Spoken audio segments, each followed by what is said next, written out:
Good morning, traders. It's Thursday, June 15th. My name is Charles, and you're watching the Pirate Traders live stream. The Pirate Traders live stream.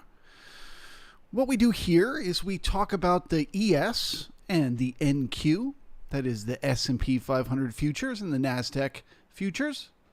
And we talk about how they're moving throughout the two-way auction process. Who are the buyers, who are the sellers, and where are they doing business? So to start things off, first thing this morning, let's talk about that. If we look at yesterday's range, what happened? All right, well, we had a lot of excess in the market.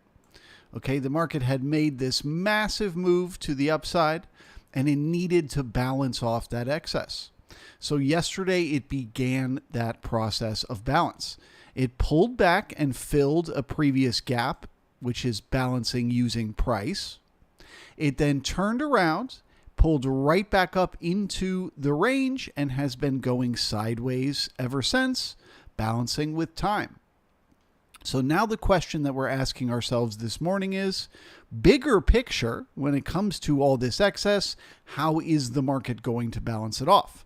Are we just going to go sideways until we can gain the momentum to continue higher? Or do we need to pull back with price and repair some of the weakness that we've left behind? And yesterday at the close, I said the level I was watching, the level of interest for me, the sort of deal or no deal level was going to be yesterday's low. After watching the overnight, once again, liquidate down into the exact same area where we ran out of steam yesterday and where we had that gap the day before, I now, same thesis as yesterday, assume that the buyers who bought that liquidation right before Powell started to speak, okay? Before Powell said a word, the market was here. And then that MFer started talking and we went straight back up to the POC. So whoever was doing that buying, they were strong hands. And so seeing that the overnight tried to dip down in there and there was no business to be had, increases the odds in my mind. So this node right here has just become my new level of interest. What happens to the market when we poke down to this node from the overnight? Call it 43.99 and then the overnight low at 43.92. Okay? So when we poke down here, do we just turn around and head right back up? Or are we able to get through there? If we get through there, do we turn it into resistance? If we turn this into resistance, I assume we're testing the overnight low, play the same game there. Do we just poke below that overnight low and just pull right back up like we did yesterday? Or do we get resistance at that overnight low for continuation lower?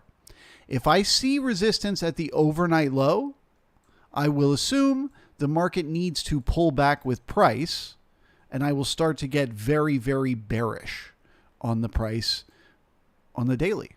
Right? So we push down here, resistance, push down here, resistance. That will get me bearish. To be crystal clear, to pull back and start to balance off some of this excess.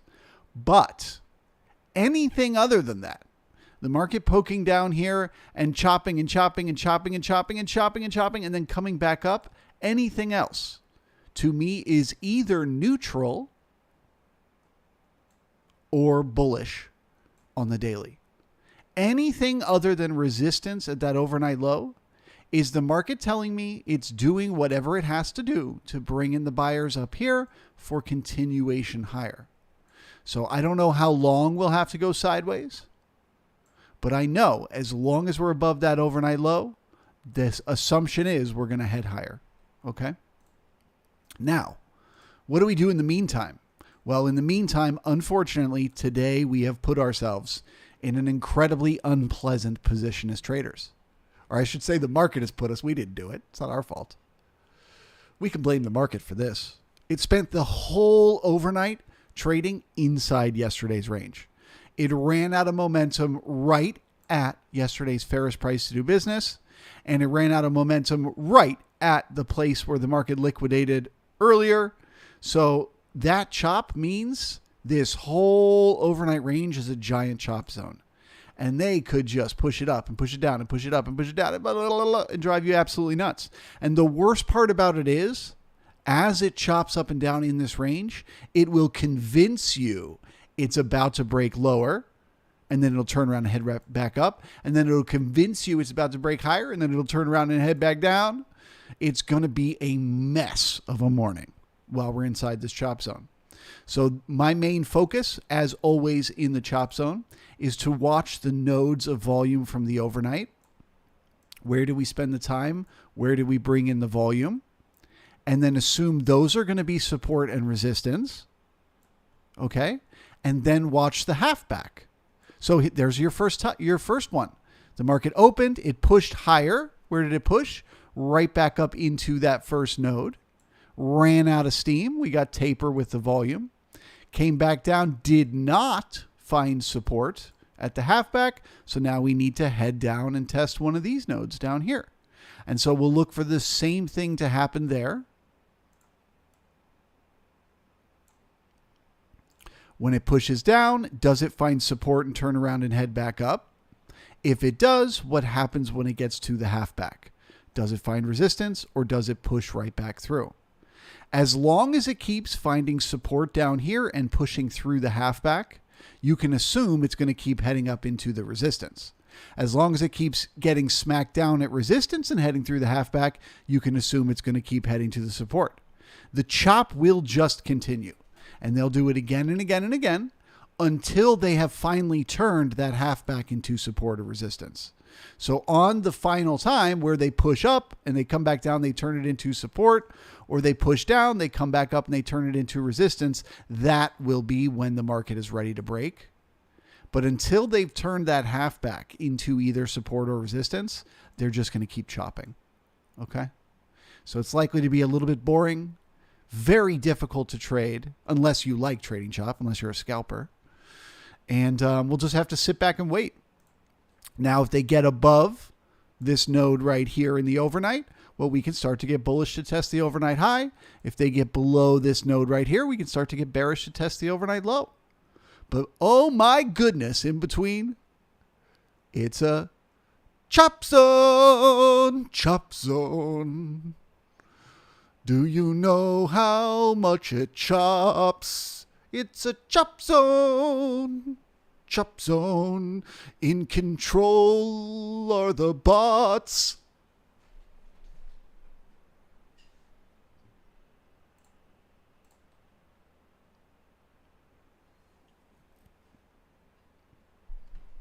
We got 94 brave souls hanging out, but only 21 of you seem to like the pirate. What's the deal here, guys?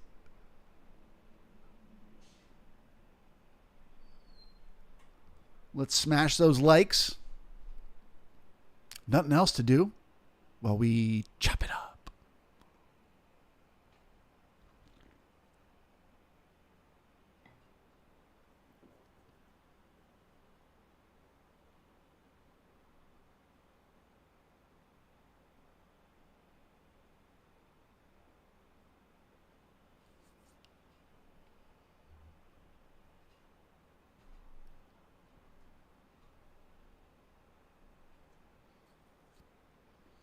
Good morning, Andrew, John George, Felipe, Chris, Mike, who thinks, Will, Tim G, Deborah, John ASL, Nap, Andrew. Andrew says that's a lot of work to get bearish. Yeah, that's the point.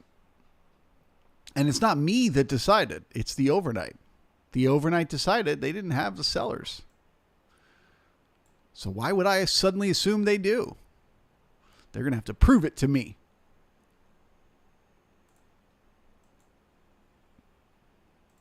Let's pop over and take a look at the Q, actually. Okay, so the Q is also in a chop zone, but it's a little bit more bullish. Okay, you're looking at more of a channel. You know, you got a little more of the momentum sort of up and to the right, which is a little different than what's going on with the ES, where we're completely inside the previous day.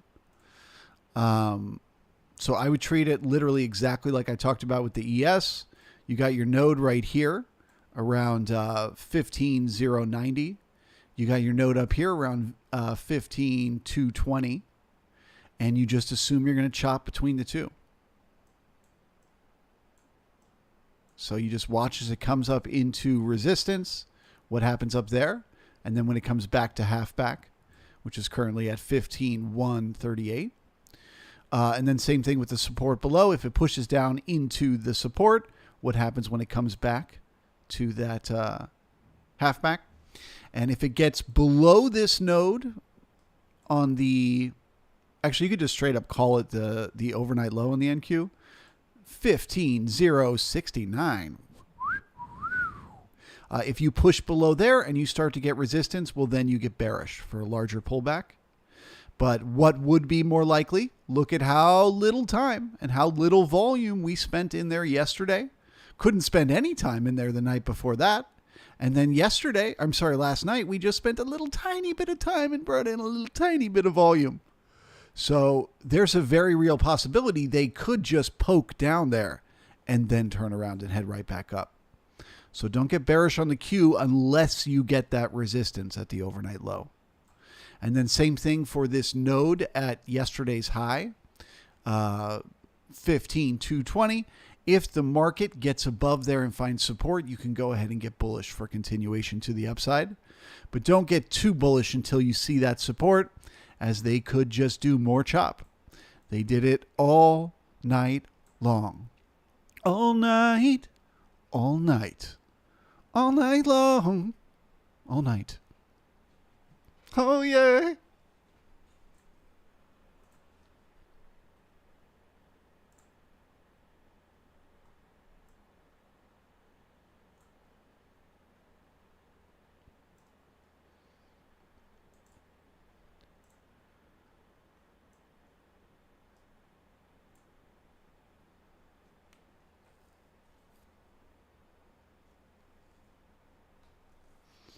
Guten Tagen to Holger.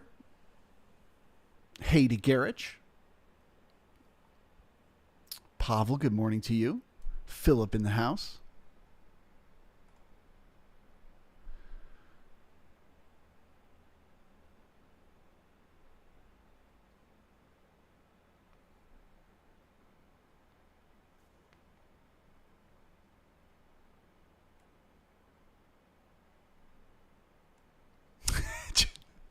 John says the beatings will continue until morale improves. Oh, that's true. Listen, until some of you bears finally give up and exit your shorts, they're just going to keep on pushing it.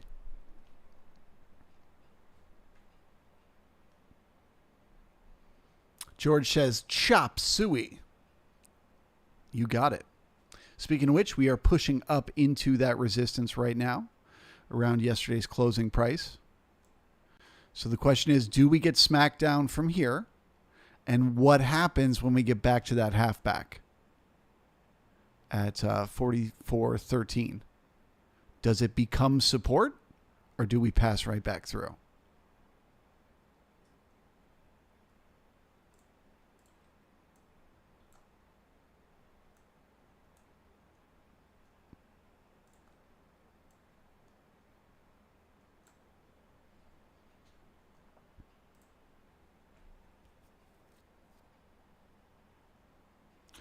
Good morning to the $6 million man. Frito, ES Trade Monkey. Share what my like. Welcome, share what my like. What you like? Share it with us.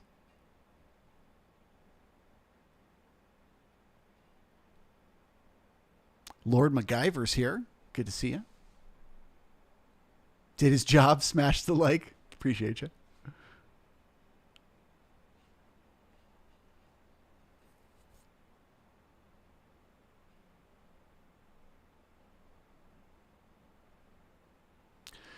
George says, so most short entries are traps to push higher. I don't think about a chop zone like that. I think about it more like tug of war.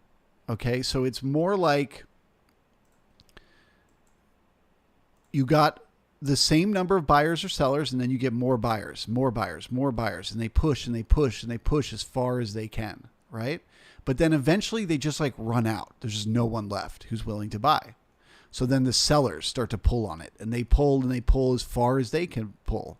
And then when there's no more sellers left, the buyers take their tug. And so I really think about it more like tug of war. And so that's why the halfback is so reliable. It's like once one side pulls it to their side, brings it back, and the other side can't even get it past halfback, well, then that side's winning. You know what I mean? And they're likely to continue. But it's not like they're trapping them and then tricking them and trapping them. It's just more like one pull, the other, then the other, the other.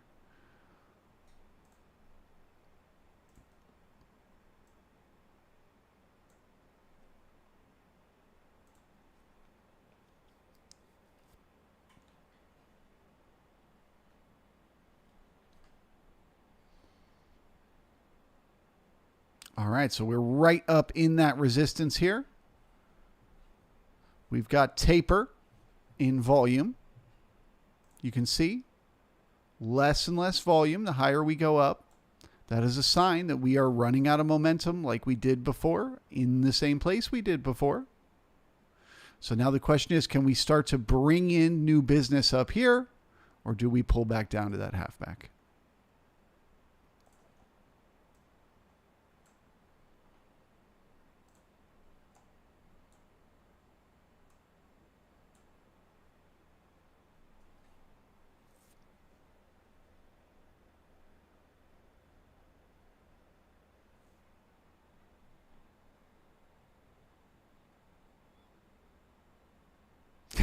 John George, don't get bullish until you see the whites of their eyes.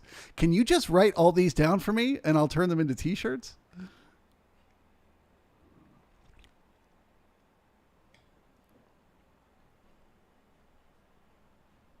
All right, so pushing through that node of resistance is the first bullish thing we can see.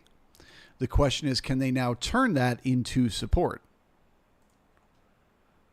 Can they turn 44.22 into support? If so, they can head up to test that overnight high. If not, the chop continues.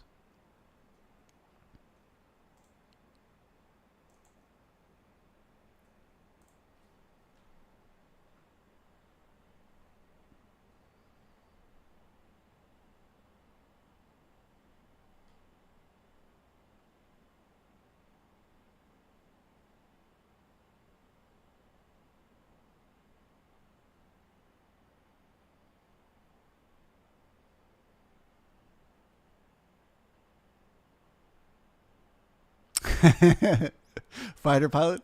Hello, Charles. Good morning, my profile brother from another mother. Continued success. I concur, good man.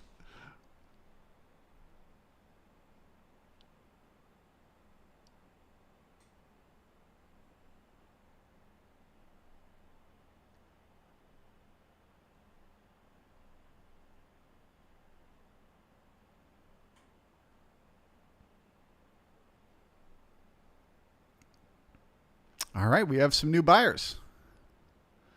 Interesting. That's a little bit bullish to see. Increasing the odds. They're going to head up and test 44.27. And we will look for sellers there.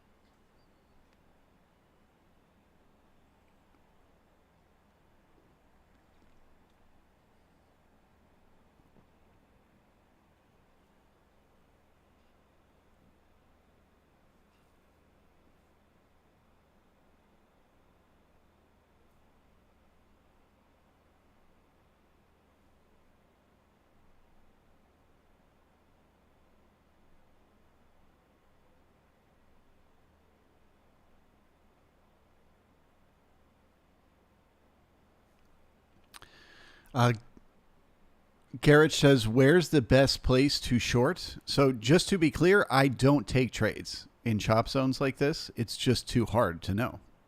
But if I was going to, right now, I mean, you're at the overnight high, right? If it's going to run out of steam and pull back down, this is the spot. But that's why I don't do those trades, because it's a guess at best. Better to wait until you have some kind of confirmation.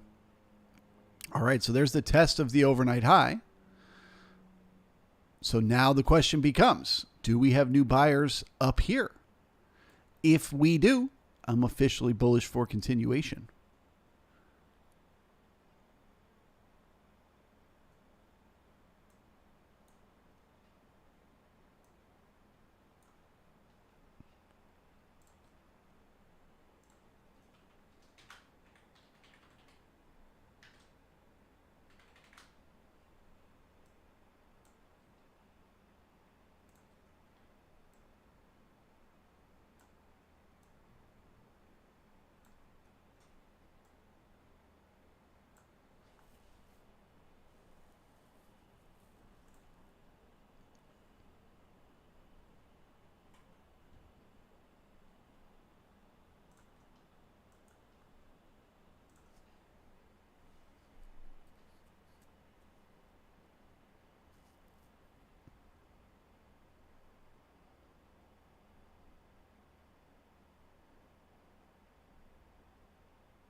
Garrett says, how do you pick the top or bottom then?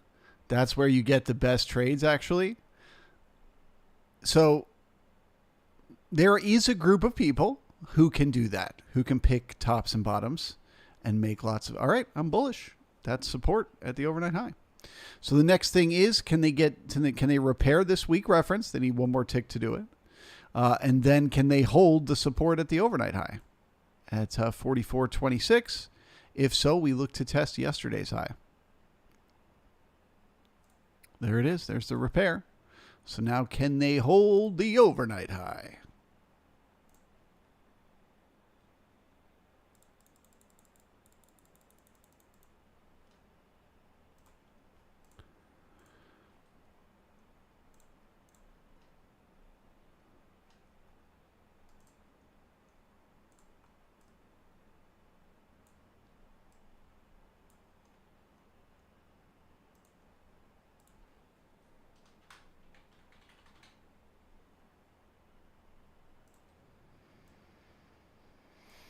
Always short covering.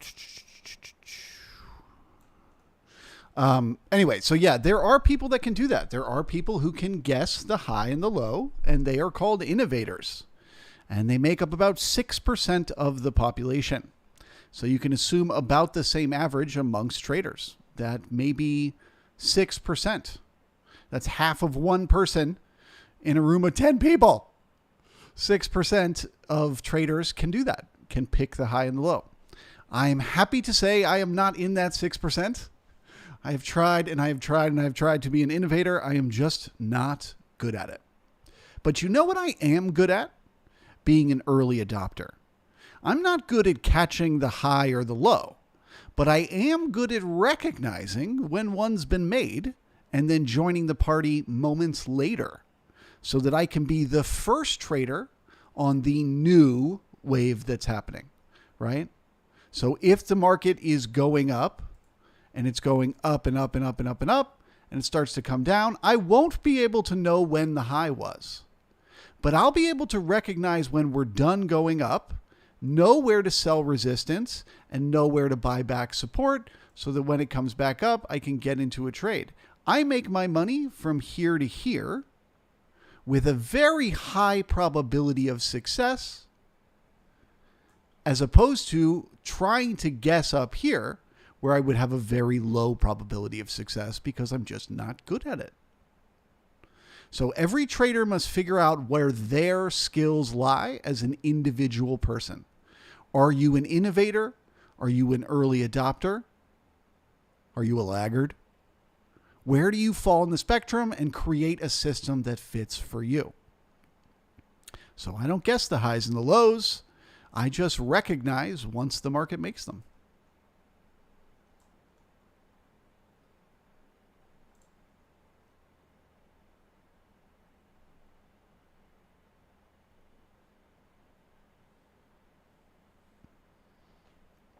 George, do I have the Global Plus version of Bookmap? Yeah, I have whatever the full tilt boogie, all the bells and whistles.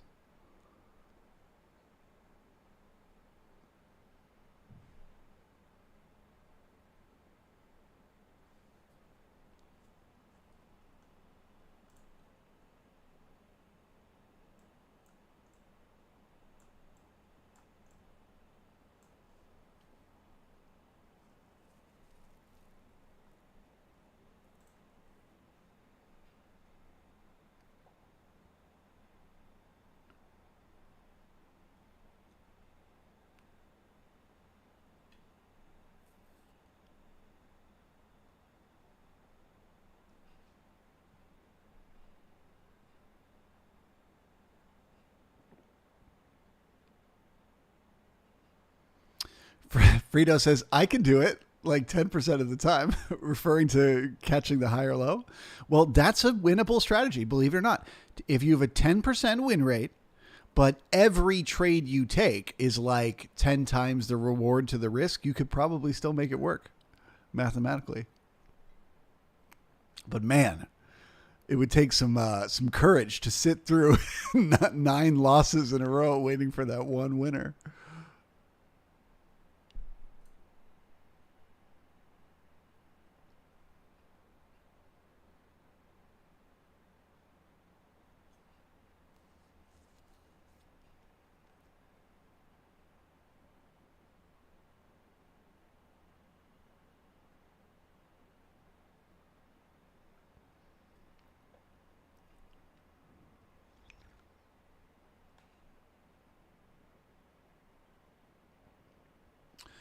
All right, so where's the support going to be? That was the short covering and the FOMO buying.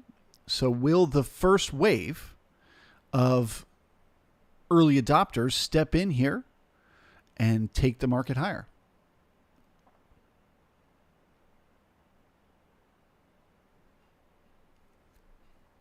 We're, of course, as always, watching those ticks. If new buyers step in here, those ticks should push back up. If they come crashing back through the zero line, we need to pull back looking for those buyers.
Unforgivable.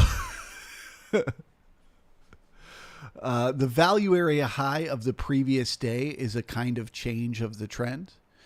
I don't look at that exact level that way, but what would be very interesting to me is if we could pull today's value area high above yesterday's value area high, right? So price getting above there doesn't really mean anything to me. But if we can get this box right here, this purple box, if we can get that purple box to be completely up here, well then, yes, sir, Value is overlapping to higher, and that is a new trend, right? Considering that yesterday engulfed the previous day, which is neutral, that would be beginning bullish once again.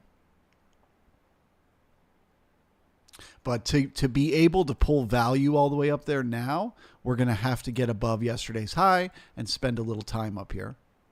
But it is certainly possible.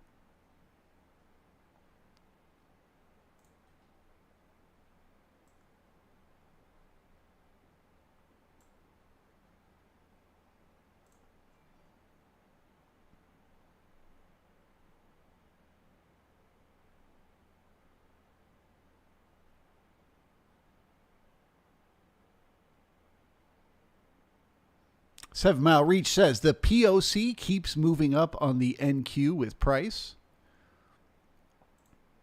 That is, of course, a sign of momentum. I mean, it's pretty much, it's right in the middle of the range. Yeah, we're still in the A period.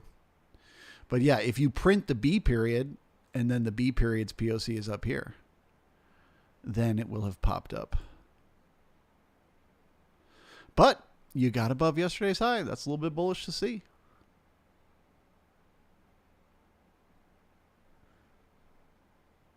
Now, you don't want to spend a lot of time down here in yesterday's range. You want to quickly find support and get back up there to keep that momentum going.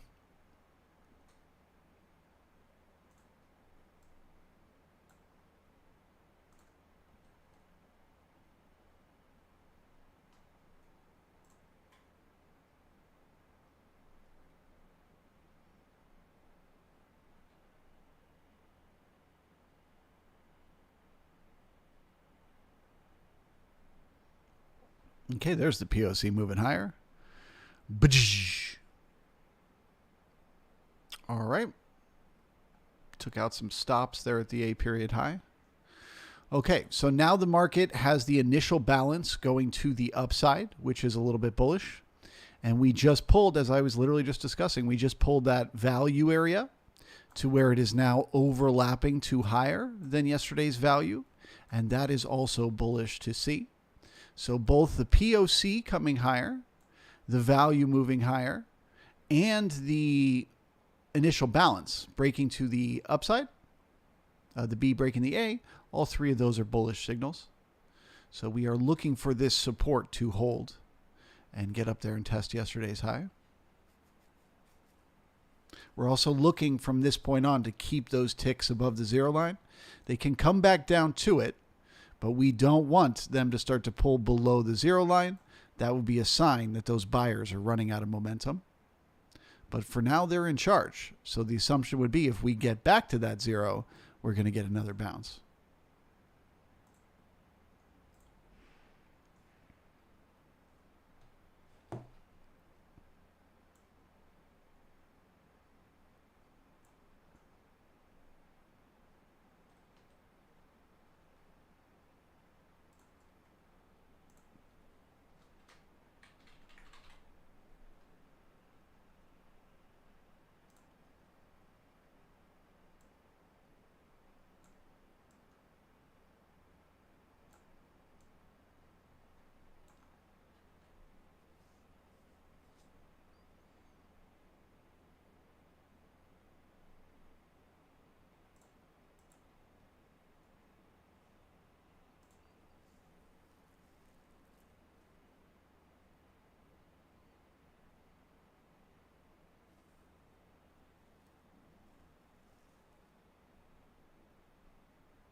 Frito says the volume point of control is right near the lows.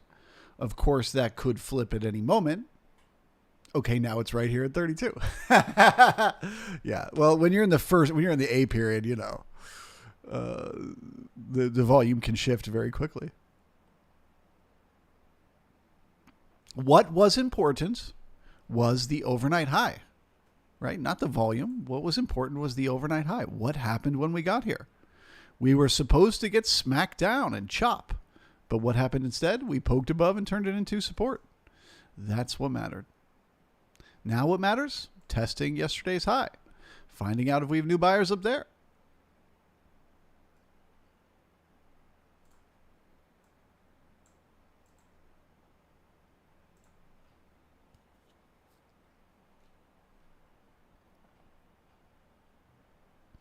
George says, seems like we're chopping broccoli. No, see, I would disagree. This is literally exactly the opposite of that. We did no chopping at all. We didn't chop down at all. Our first push up to test resistance, it immediately broke through. That's bullish to see. That's a sign of momentum. There was just no sellers. Chop is when there's just as many sellers as buyers. Chopping broccoli.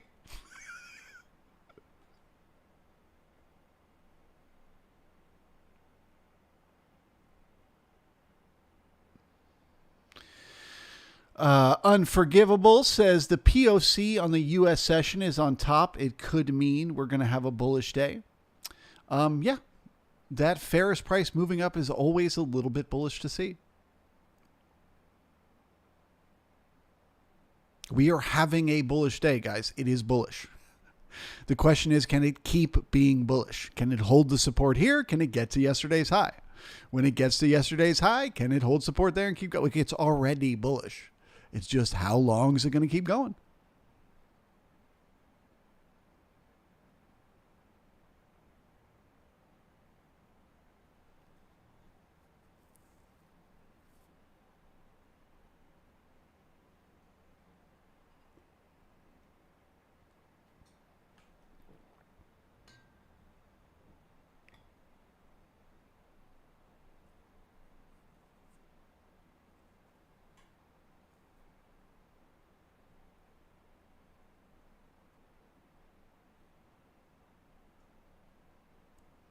Patrick says the Q blew out the overnight high.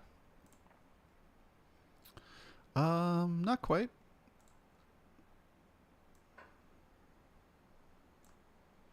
But they did create a poor high, which increases the odds that they will. So they create that magnet with the poor high. So right now at this exact moment, the sellers who are going short are putting their stops up above that high. So then the market comes down, it finds its support.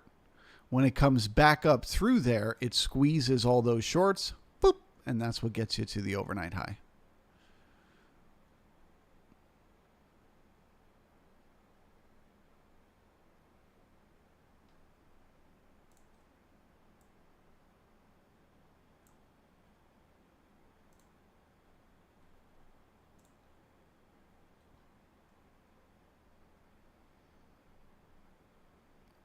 Okay, keeping a close eye on those ticks.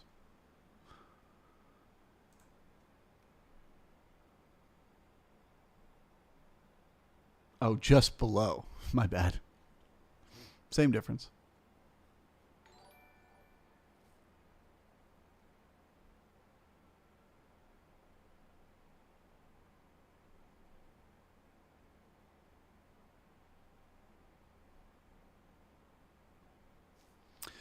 Knapp says, you may say I'm overthinking, but I think it's a sign of weakness that yesterday's high was made pre-FOMC announcement.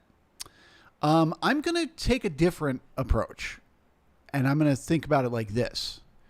Before the FOMC announcement even came out, we brought in tons of volume above the previous day's high, okay? This is what I was truly, go back and listen to my stream yesterday morning. I was truly confused by what was happening. I was like, who the heck are these buyers? And why are they buying? It made perfect sense to me to kind of just float around inside that overnight range. But who the heck were these people?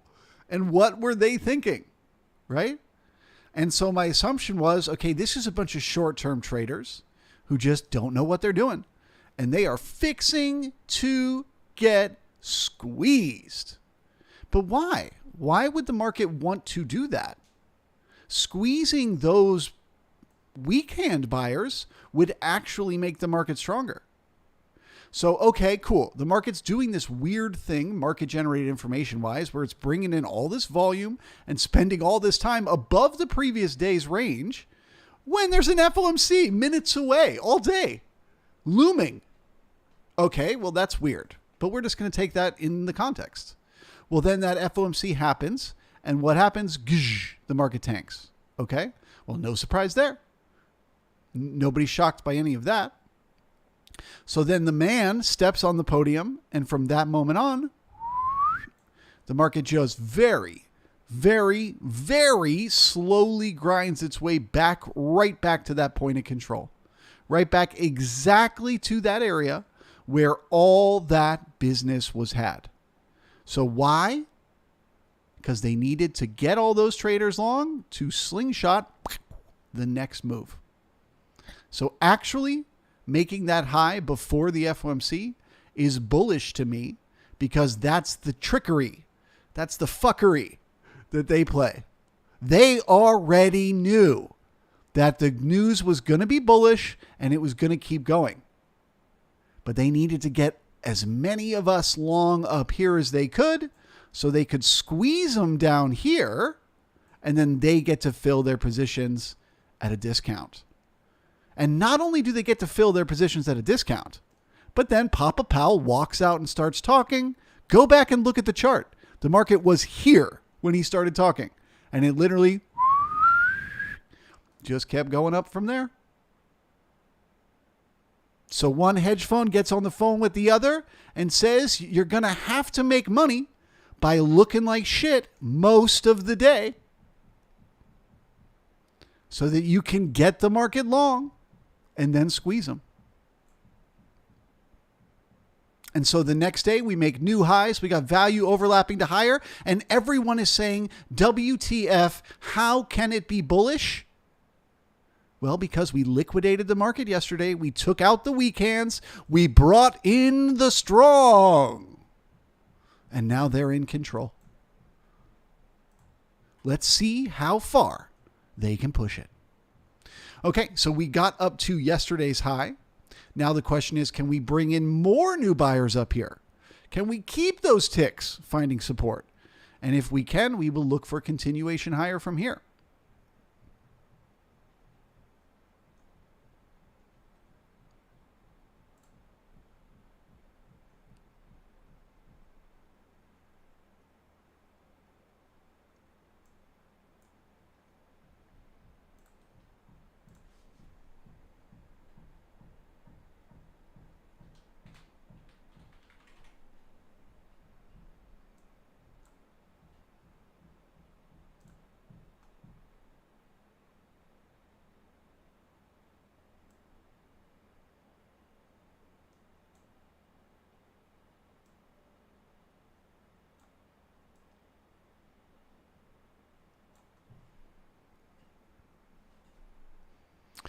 Okay, so as I've been saying all morning, all of this looks bullish to me. But I will just say, if we pull back down below this node over here, let's call it 44.28. If we break back down below this level here, this will have become a look above and fail of the previous day's range, and we'll be looking for a sideways day. But for now, as long as we find support somewhere in here, we're looking for continuation to the upside.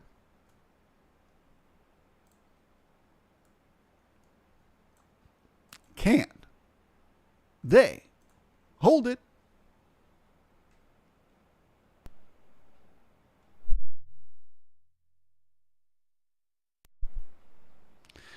Mike Think says, how did they know the news would be bullish? Mike, how could I know that? I have no idea how these things work.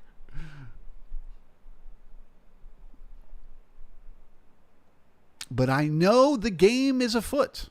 I knew it yesterday. I knew it while the market was pushing higher in the morning.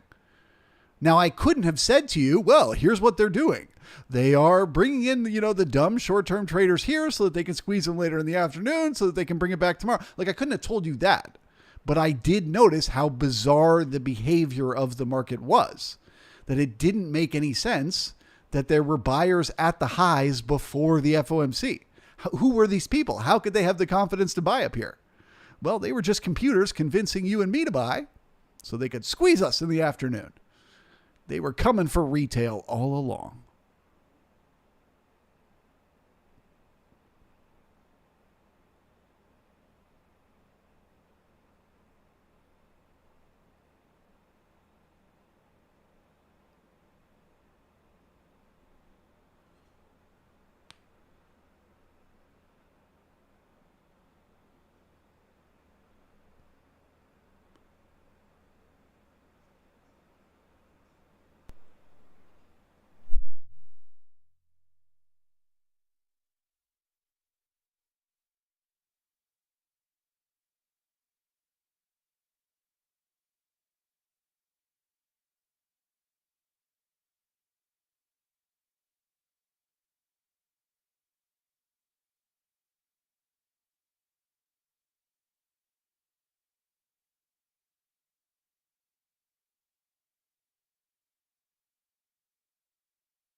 Okay, same trend line as yesterday, guys. I haven't even looked at the daily yet today. Look at that. Not once, not twice, but thrice we have found support. Breakout.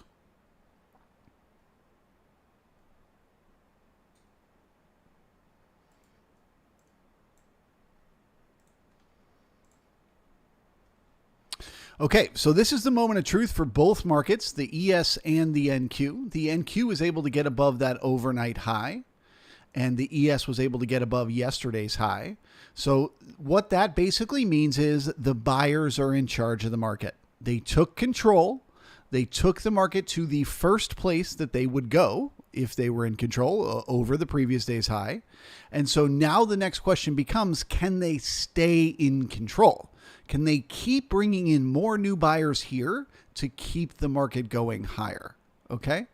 If they can't, which right now they're currently winning, but if they fail and they cannot bring in more buyers, then it becomes a look above and fail of the previous day's range, which just basically increases the odds we're going to go sideways because we don't have enough buyers to go higher yet, right? So let me zoom out here. So we got the buyers took control first thing in the morning, took us up to the previous day's high. If they can't hold us up here and it becomes a look above and fail, well, then we have to pull back down and go sideways inside the range to keep bringing in more buyers and more buyers and more buyers and more buyers so that the next time we get up here, we can keep going. Okay.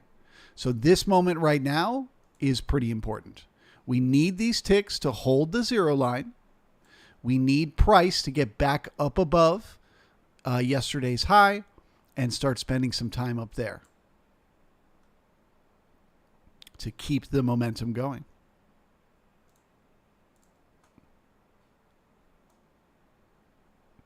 And for the NQ, it's the same thing above the overnight high. So you want them to hold yesterday's high and then push back above that overnight high.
Garrich says the ES broke yesterday's high by 3 ticks. Does it mean anything?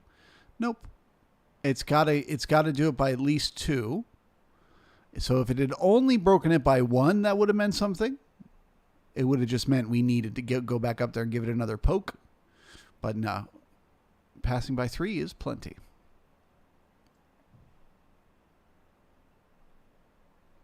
What matters now is the support. Can they hold it?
Malang says, when you drew the line bullish above this level, how did you determine that level? So basically, it's what I just explained to you guys. To me, the buyers are in control of the market, right? So the question I'm asking myself, what is the market trying to do and how good of a job is it doing? The market is trying to go higher. How good is the job is it doing? It's doing a good job, right? They're doing great. Since the market opened, they've done nothing but go higher. So they're in charge. They're doing good. So the next question is, how long will the market keep doing this? Will it keep doing it for another hour, for the rest of the day? Will it do it for the next 2 weeks? Will it go 1 point, 5 points, 100 points? Who knows? I know the buyers are in charge. My next question is, how will I know that they are no longer in charge? How will I know they've run out of steam and the sellers have taken over? So I'm looking at the chart and I'm trying to pick a level. I'm trying to understand, where is that going to happen? So when I look at the chart here, what do I notice happen again and again? Run out of business, run out of business, run out of business. Okay? Fairest price to do business, point of control, and large node from yesterday of volume. So what that tells me is, bigger picture, whatever's happening with the market, the decision is being made in here. Okay? So great. That's what I know. So then I zoom in and I say to myself, where do I want to change my mind? If I'm a trader, I want to be long the market as a bull. Where do I want to say I'm willing to give my money back? I'm willing to accept a loss and admit that I'm wrong. For me, that would be pulling back down into that area where those overnights traded. So there's my line. Got to stay above it to keep me bullish. Now, does that mean you can just always look for the overnight high, which is exactly the same level as the previous day's POC, which is exactly the same level as the previous day's overnight high? No, it's going to be different every day. So today, in this moment, those are the levels that lined up, and that's what I'm looking at. Tomorrow, it'll be something totally different. But years and years and years of watching it every day, I just know where the important levels are, where the business is going to be had. So I know what to expect when it gets there. Speaking of which, seeing that we have new buyers, see those new buyers? Seeing that we have them at the previous day's high tells me what? They're still in charge. We haven't found the sellers yet. So the market remains bullish.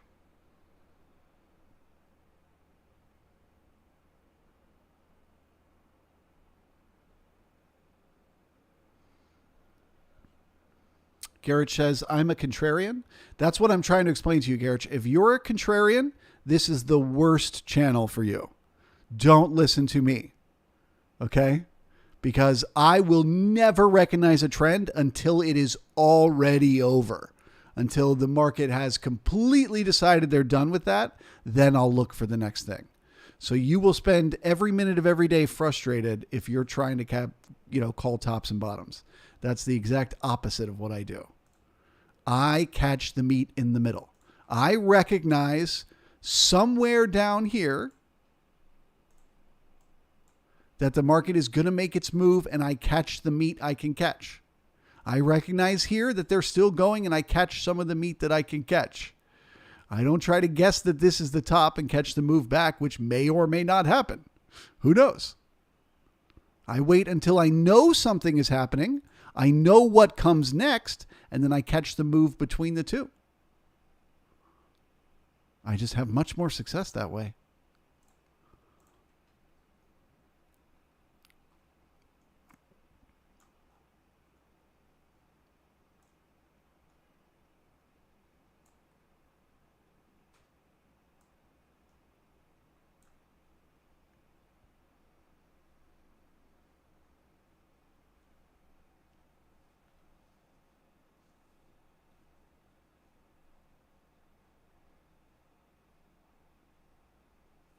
Pavel says, it is absolute nonsense to fight the uptrend. Only look for long entries. If the daily trend changes, then start asking yourself questions. We will balance, or there will be a big pullback. Pavel gets it. It's not about being right. If your contrarian call could be right, but you won't make money off of it most of the time because you'll make the call a little bit too early and then you'll get stopped out and lose money. And then it'll go right where you thought it was going to go. And it'll happen to you again and again and again and again. And over a period of years, you will eventually learn, even if your brain can tell you where the market is going to reverse, that doesn't mean it's a good place to short the market. The best thing to do might be to wait 30 minutes and then short the market, once that momentum is fully rolled over.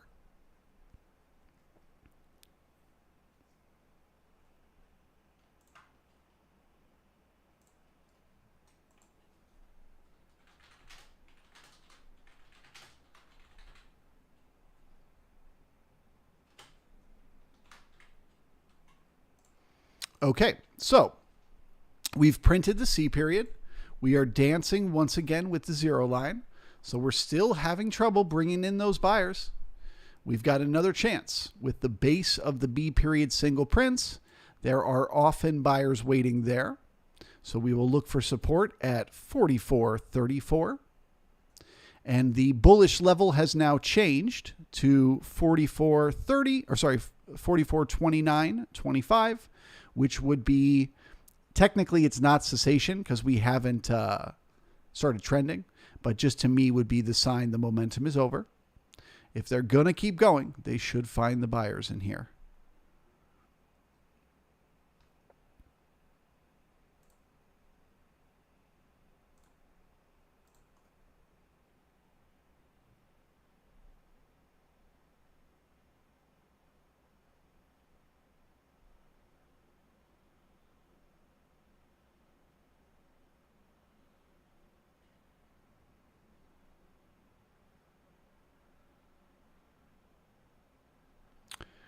Chris says, but what are signs that the top that go might would go north?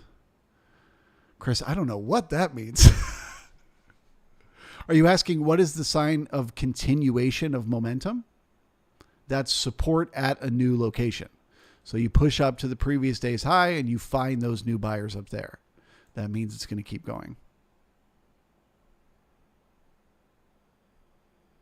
So right now we have that, right? We pushed up to the overnight high. It's not happening to a tick exactly the overnight high, but where is all the volume today? Don't overthink it, right? Where do you see big red candles? Most of them. Sure, there's a couple down here, but where's most of the big red candles? Right here. Where is that? Right at the previous day's high. So we pushed up to the previous day's high and we are bringing in those buyers. Or we were. We might be running out now. But that's what you're looking for. Push to a new level, find new buyers there, keep it going.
George, can you give us an update on the NQ? Sure. I don't think there probably is one. Yeah, no update to be had. Ooh, they do have a poor high. I stand corrected. So that poor high is another magnet that they just created up there, which will be tugging on price to come back and repair that poor high. Once they do, once they get 2 ticks above that B period high, they have begun a trend to the upside, which would be bullish to see. So seeing the poor high is bullish for that reason. Still looking for support at yesterday's high. Can they hold it? Looks like they're losing it.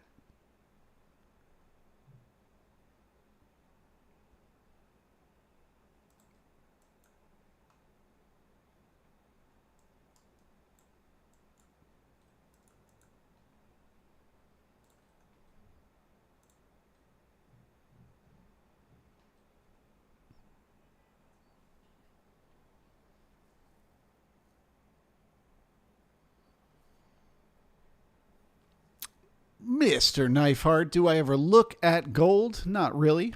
I'd be happy to look at it for you on the daily, but I don't trade it.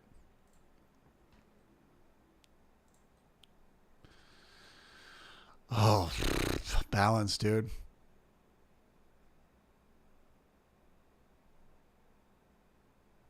Yeah, this is a no participation zone. So you got 2 different types of balance happening simultaneously on the daily here for gold.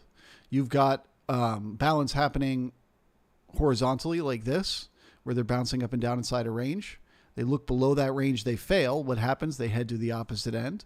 They look above, they fail. What happens? They head right back down. So you got that horizontal range.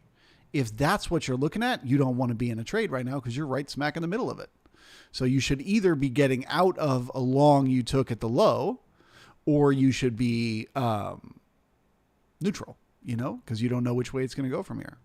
But then you add on to that, there is also balance happening with a channel that's beginning to form on the daily, which is balanced to the downside, in which case you're right at the high. So you should be getting short here for that balance, right? But that would have you shorting right in the middle of this balance. So that is no bueno. I'll just leave that one alone. Wait for it to break one way or another out of here. If it breaks below and comes back up, you can sell that resistance. Or if it breaks above and comes back down, you can buy that support. But I wouldn't diddle in the middle. Too much uncertainty. On the shiny metal. All right, well, last chance for the buyers here. If we start to pull back down into the A period single prints, the buying tail down there, that will increase the odds. This was a look above and fail, and the market is about to start going sideways.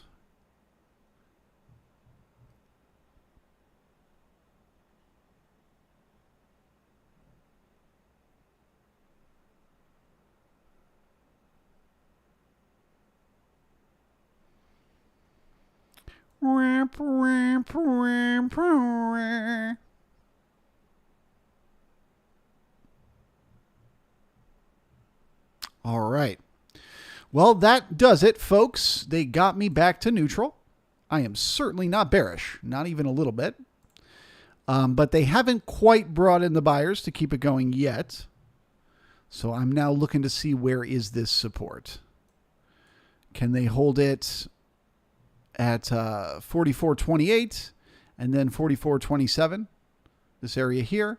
And then I'll get bullish once again if they get back through this node and they don't turn it into resistance right now. So if they're able to push back through, come back down, turn into support, I'll get bullish once again. But I think they're probably about to turn into resistance and come down. So I'm back to neutral, and let's see what comes next.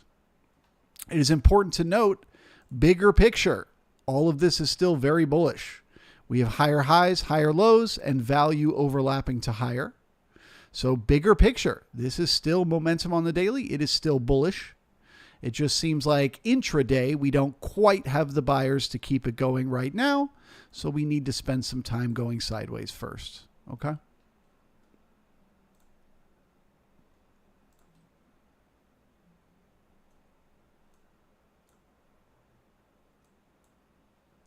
I will surely say something when I see something that gives me some confidence one way or another.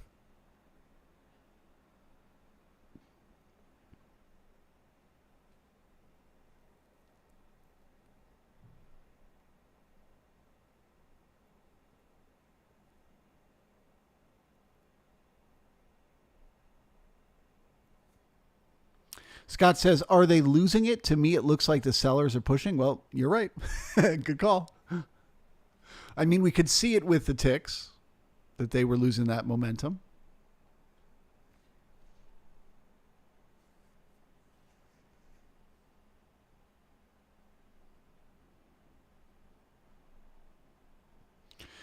George says, where do you think the reversal to the upside on the NQ most likely would be? Well, now I'm impartial to think they're going to go rotational, but it would have been yesterday's high, which they did. Boop, right there. That would have been the trade to go back and repair the poor high.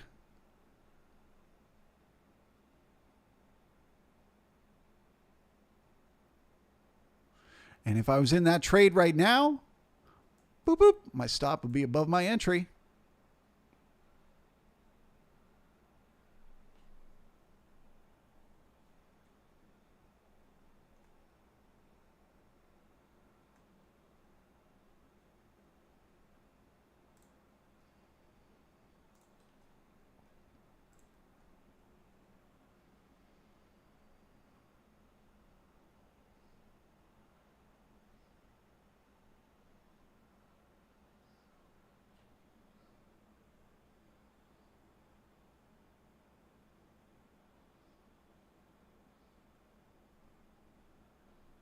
Okay, so no resistance there.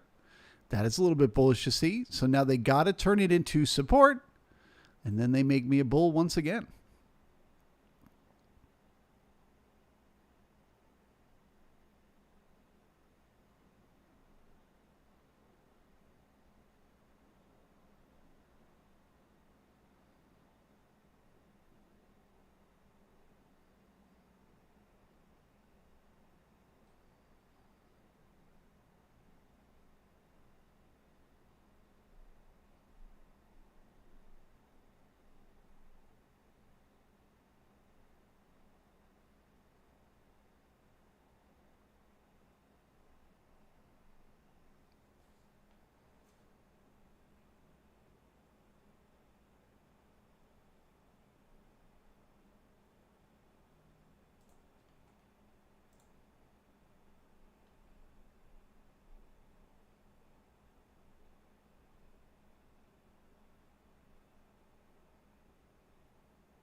Wow, just one dip. Man, I forgot the stonks only go up days, man. Yeah. Scooball says, CeeLo is just a stop hunt. Yeah. Single dip, immediately right back into momentum. It's a bull market, you know.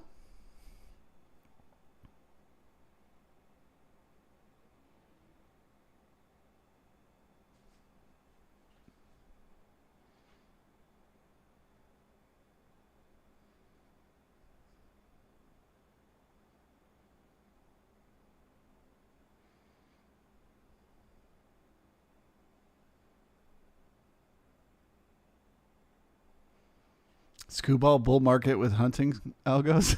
Yeah. No, it's not even that, dude. This is the way it used to be back when the market was in a bull market before. It would always shock you. You would think like, it can't keep going. It can't. And then it would pull back and you'd be like, oh, okay, cool. Yeah, it's over. And then boop, it would just go. And you'd be like, how the motherfuck? Buy the dip. That's what they'd say. Should have bought the dip.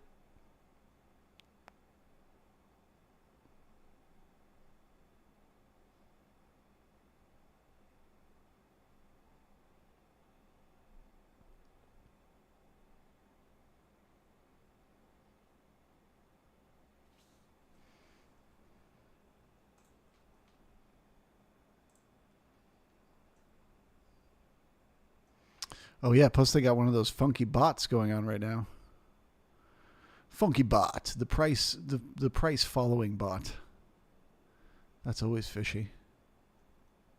But I mean, that's not that many stops, man. 124, that ain't nothing. I think it was just a dip.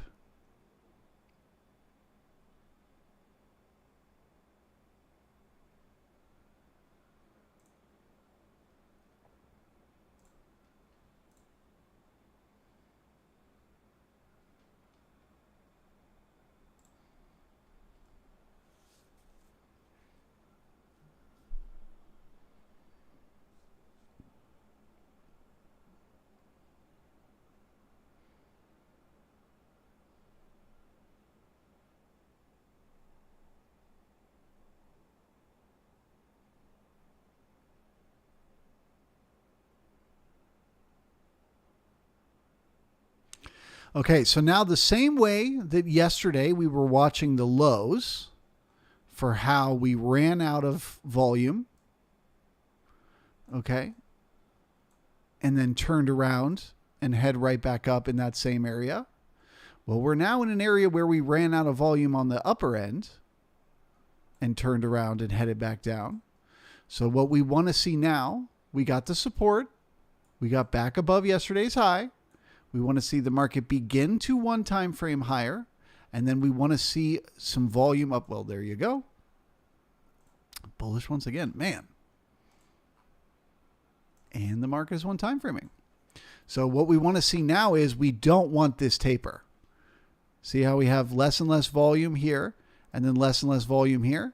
So we want to start to get some big, red candles going up in here that are telling us we got even more new business to keep this momentum going.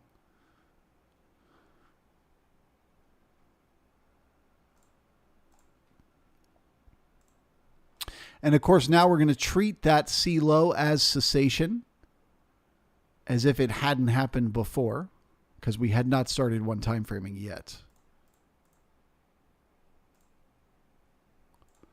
So now this exact same level, if the market comes back down to it now, would be the end of the trend.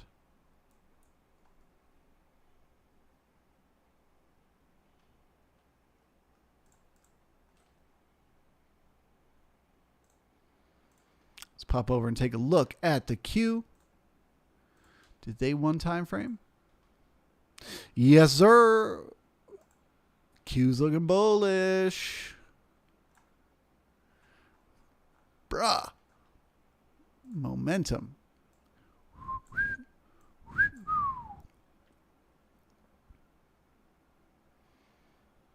So you got on the Q here today, you've got most of the volume and most of the time spent above yesterday's range. You have overlapping to higher value area. And you are now one time framing to the upside. So that's all bullish to see. Next major resistance above, 15,319 and then 15,350. So you're looking for support to head up and test that resistance. Let's look at the Q on the daily.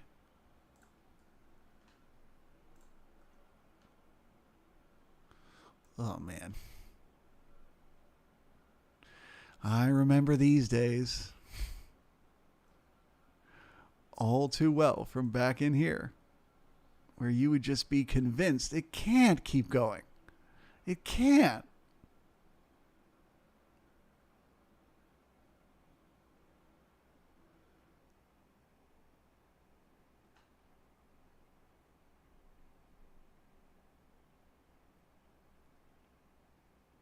You guys got to admit, that's an impressive chart right there.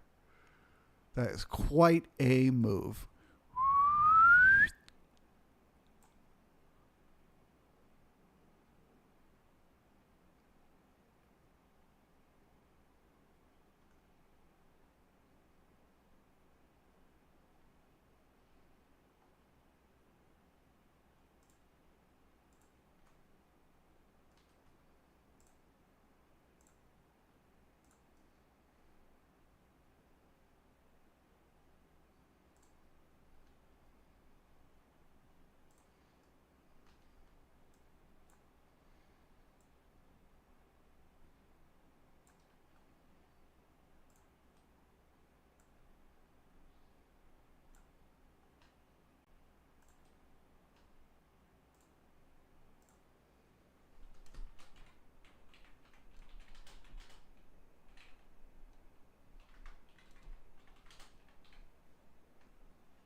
Frequency says sustainable. Are you talking about the daily? No, it needs to balance. But it's like, what can you do? What can you do? Sure, it needs to balance, but you can't guess how long it's going to go before that happens. And you can't guess how big of a pullback. I'd be willing to bet the whole way up here, you were thinking it had to pull back down to here. And what did it end up doing? It pulled back like 3 days worth and then it kept going. You know? So it's like, ooh, sure, it could definitely run out of momentum here. But what are you going to get, really? You may just get like a boop, boop, and then it keeps going.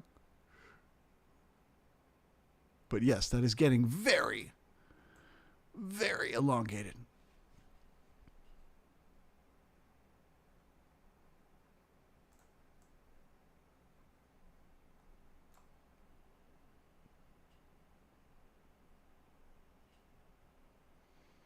The point is, I think, to try to change our mindset. We've gotten too used to these right here, where it makes this big thing and then it reverses and it goes the other way. I believe these days are done, and it's going to be more like these ones here, where it makes the big move and then it just builds to keep going. Builds to keep going. I'm gonna build to keep going.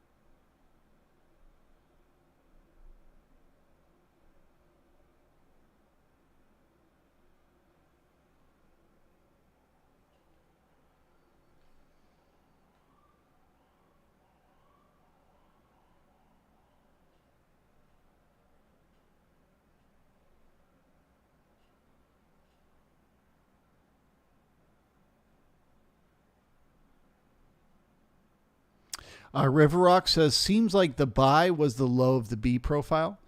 I mean, yeah, now you tell me.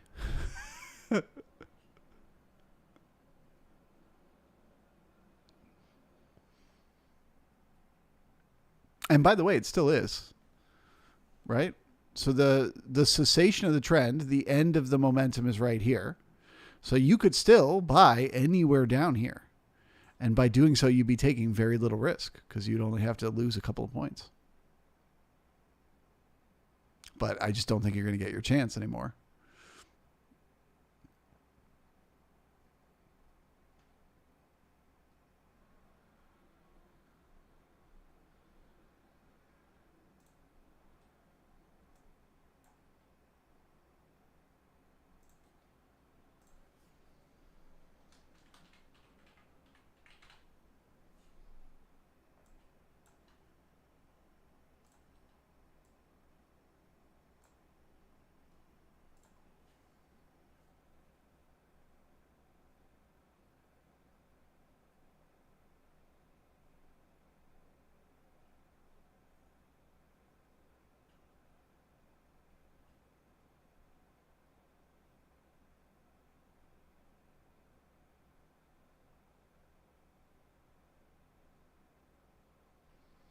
Seven Mile Reach says, I mainly trade the queue and try not to have a daily influence my decisions. Intraday points of interest only. Yeah, I mean, it is a lesson I must constantly remind myself. Anytime I start to let my opinion about what's happening bigger picture affect how I approach the markets intraday, it's always a bad idea. Always better to look at intraday as its own thing. What's happening right now in this moment, and what does that mean is coming next?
Percy says it ain't building nothing, going parabolic.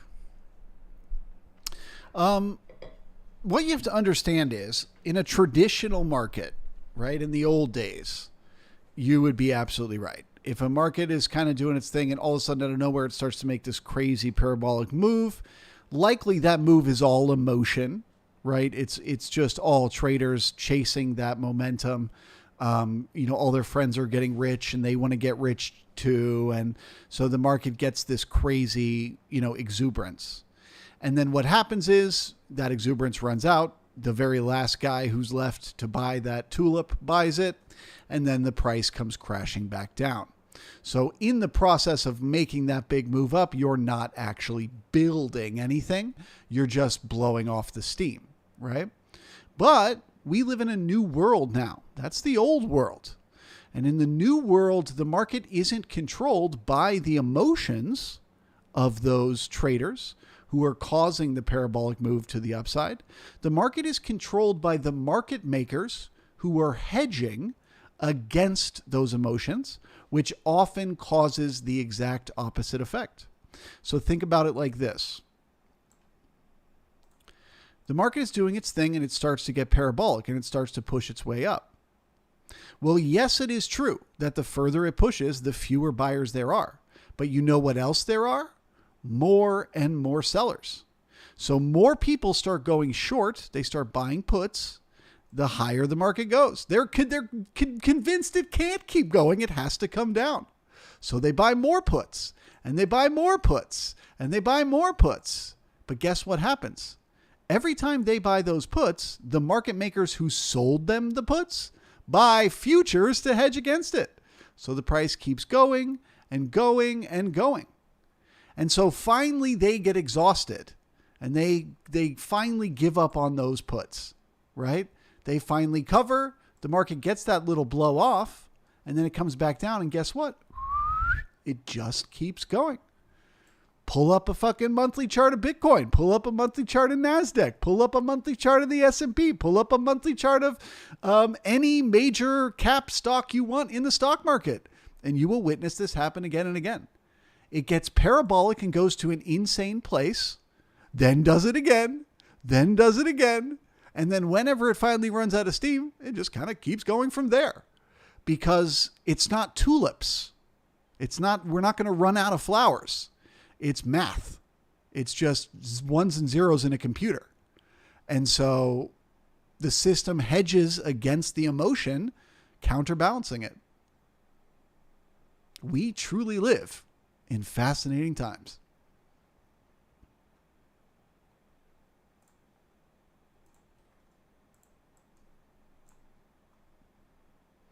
If they'd have had options contracts at the time of the tulip mania, those tulips might still be worth a lot today. And I'm not joking.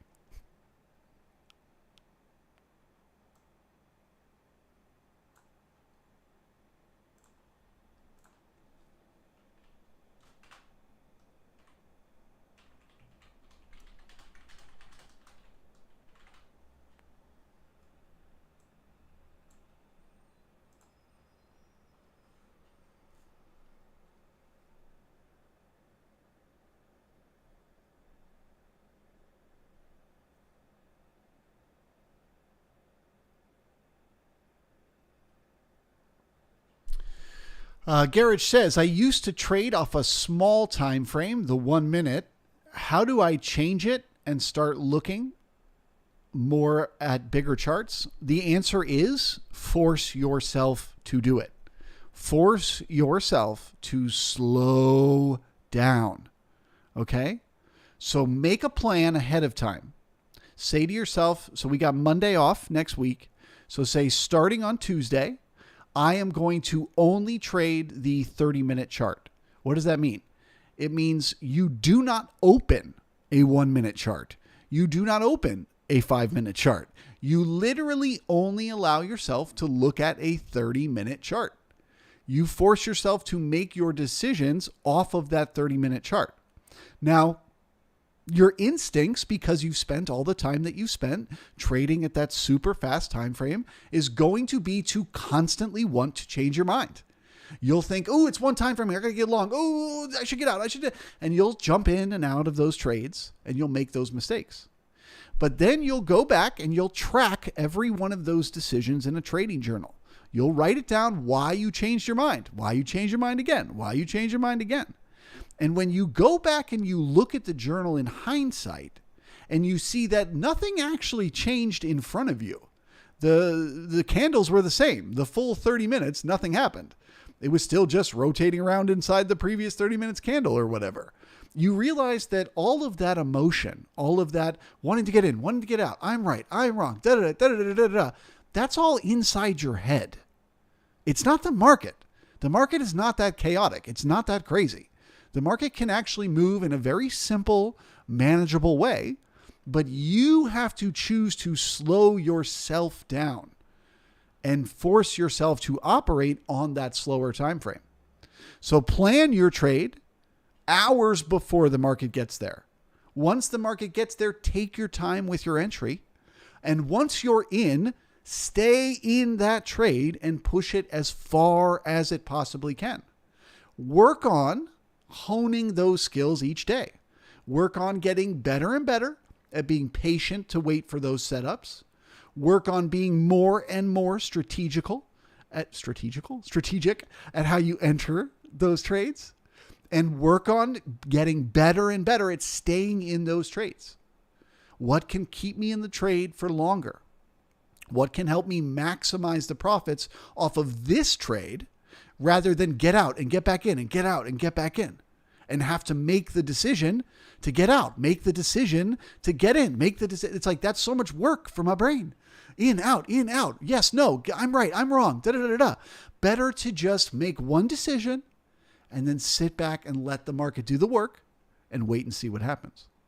So it's not, you can't flick a switch, but if you want to slow down, you start one step at a time and you do the work to teach your brain to chill out and take the market one tick at a time.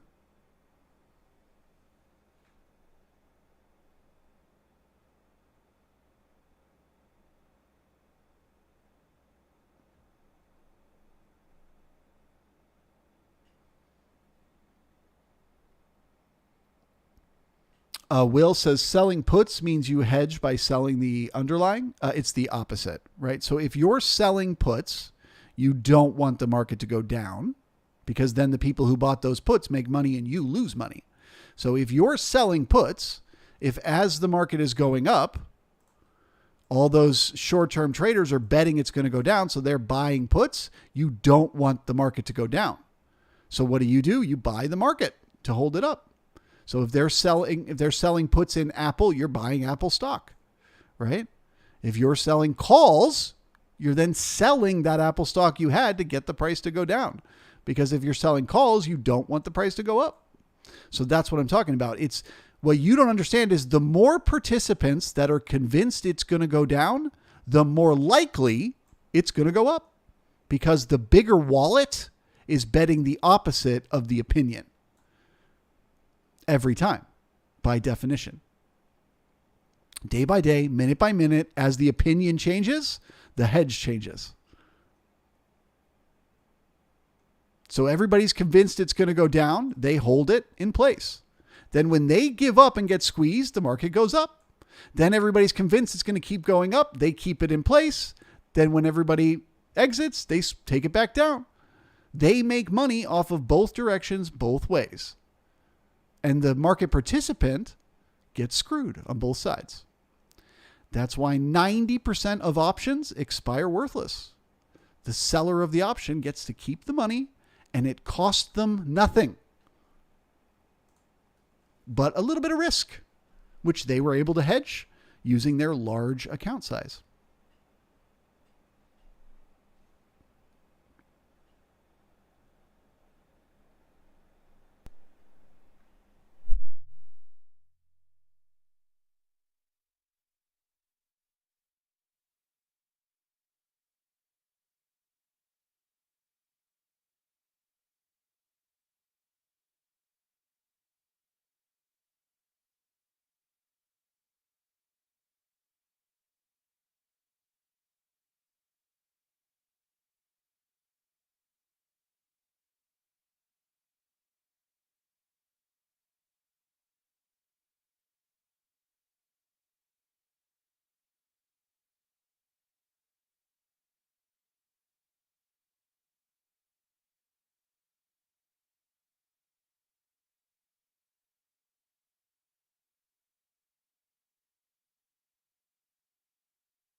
Will says a normal options market maker makes money selling volatility, not selling directional moves. Yeah, that's my point. But the volatility is the move it makes during that time.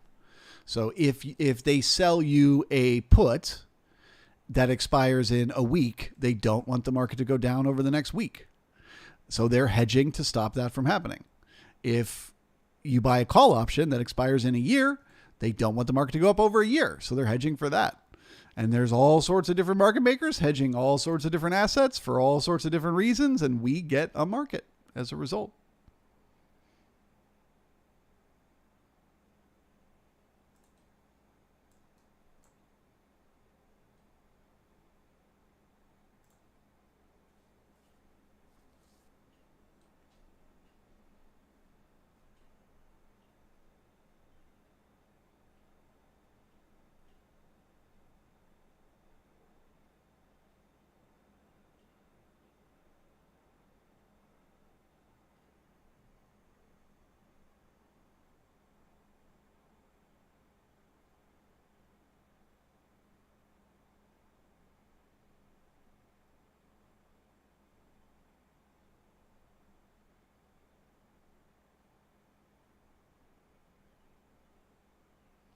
Scott says what SoftBank did, though, was by buying billions of dollars of calls, forcing the sellers to have to buy to cover it, pushing the stock up. Rinse and repeat. Yeah, I mean, isn't that inside trading kind of? Using their own size to control their stock price?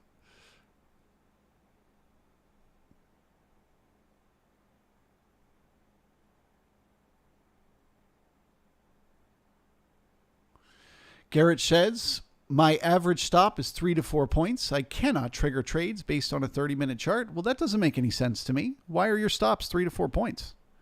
Who told you that's the rule? They lied to you. You don't have to do that. You can put your stops anywhere you want. What matters about where you put your stop is how much money you lose if the stop gets filled, right? If you get into a trade for one ES contract and your stop gets filled for 4 points, that's 10 times as much as if you got stopped out for one MES contract, right? So you don't choose your stops based on the number of points. You choose your stops based on the best location to get stopped out. And then you choose your position size based on how many points to your stop. So let's say I wanted to get long right now. I realize I'm FOMOing in. I realize I'm chasing the trade, but I feel like I have no other choice. Where do I want to put my stop? All right, well, let's say I wanted to put my stop below the previous day's high. I wanted to put my stop down here. Well, obviously, if I went long with an ES contract, that would cost a ton of money, and I probably wouldn't want to lose that much. So you're right. I couldn't take that trade. But if I got in there with one MES, this is maybe only like $200 worth of loss right here. I can afford that.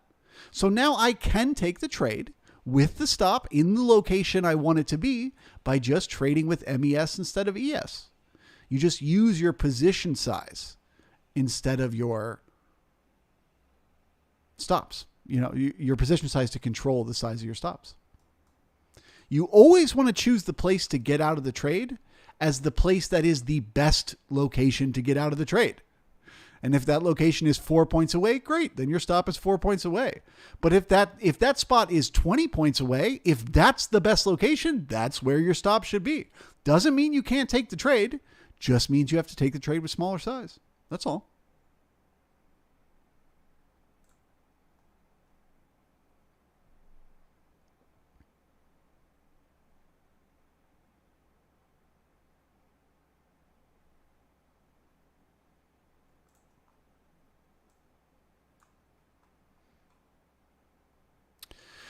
All right, well, I see very little resistance between here and the set of single prints at 44.55. So that is my next target to the upside. And we will look for resistance there.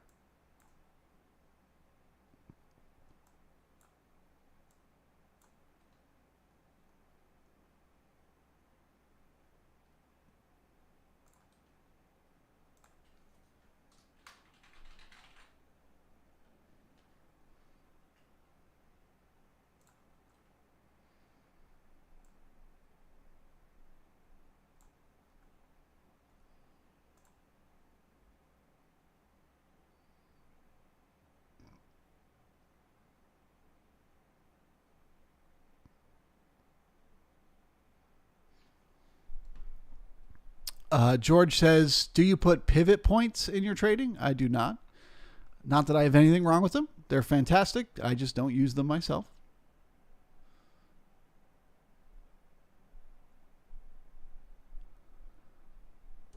Deborah says, shouldn't you put stops at the ATR? Again, I don't use it. Lots of people do. They love it. Good for them. It's just not something that I use.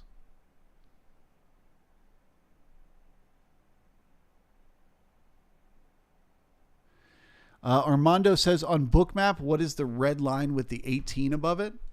That is some kind of bot. So we've been talking about it. Some market maker somewhere is doing something, who knows what, right? They've been keeping it as price moves up. They move it up as price moves down. They've just been keeping it whatever looks like 2 points above price the whole time. I assume to stop the market from spiking, to stop the market from having like a out of nowhere instant pop. But who knows why? Oh, the games they play.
Knapp says, do you agree that the market makers having access to orders is fair because they have to provide liquidity?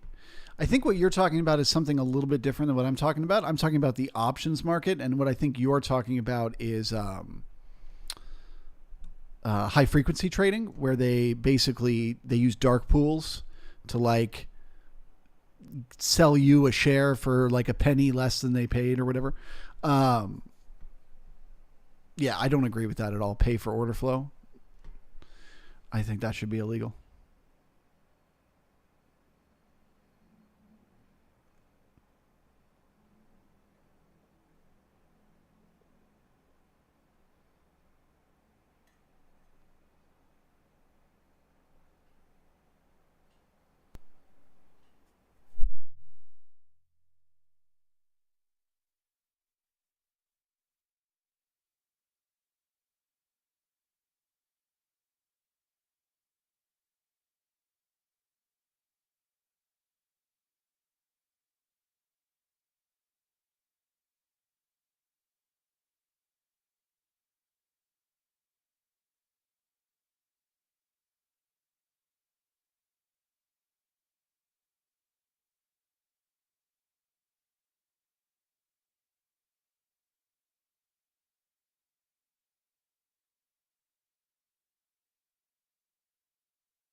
River Rock says, so where's the new support? Well, unfortunately, at this point, it's hard to call, right? Because they've got so much momentum. You pretty much have to wait for a pullback to have good support. My guess is it's probably going to be around the C period high, around 44. If not up here in this node we just started to develop around 44, 48. But for now, let's let them get up there to that resistance, run out of steam, and then we'll figure out where's the support. One step at a time.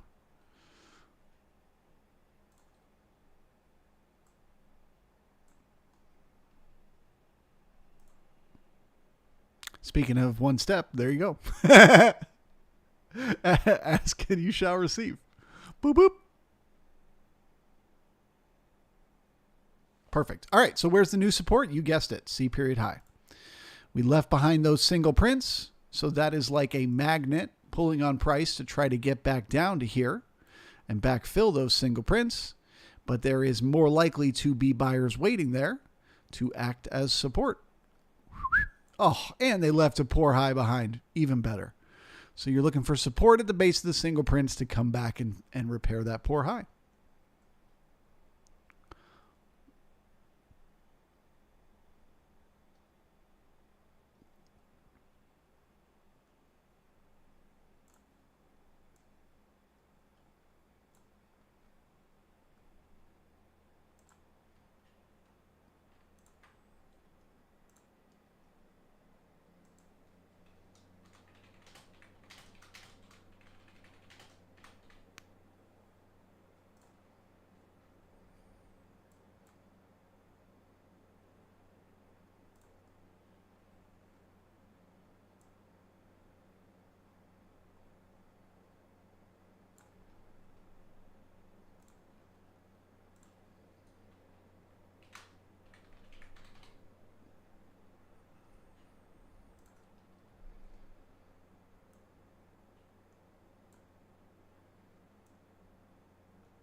Still couldn't break 100 likes.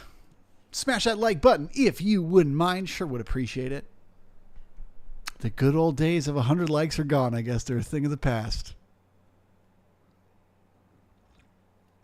That's all right. We got one more chance tomorrow morning. I'll be back once again here on the live stream, hanging out with all of you. And then on Tuesday of next week, we'll go back to the regular private streams. If you guys have any final questions for me before I say sayonara for the day, ask now or forever hold your peace. As far as what to expect moving forward, I'm looking for supports. Like I said, maybe where they just found it in this node around 49, if not down at the base of those single prints at 44, if not at yesterday's high at 40. Okay, so if it can hold any of those levels, it can just keep going higher. And there is an even stronger chance that it will because they just created that poor high. So they put a bunch of stops up here. Everybody that's going short right now, where are they putting their stops? Right up here. So once it finds support, it's got a great reason to come back and take out those stops. If we get cessation, so if the E period pulls down below the D period low, well, then that tells us the momentum is over and the market is likely to go sideways the rest of the day.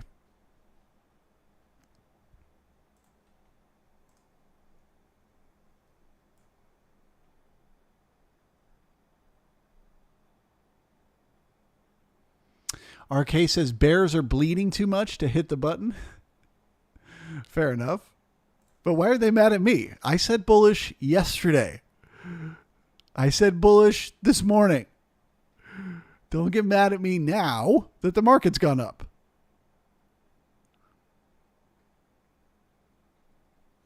All right, guys. Have a good night or a good rest of your day, and we will see you here tomorrow morning. Thanks a lot. Bye-bye.